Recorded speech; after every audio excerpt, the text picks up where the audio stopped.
Yes, welcome back to just a short little video. I wanted to review just a little quick review of this LED keyboard. It's literally LED everywhere.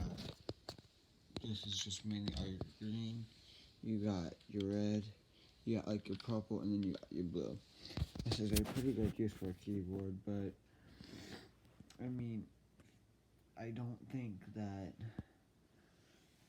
like right here, it got like something called Bitech, and it's kind of like in the way of it. You got your numbers over here, like just pretty much all the letters. And otherwise, it's a very good keyboard. I just thought I would do a quick video for review of it.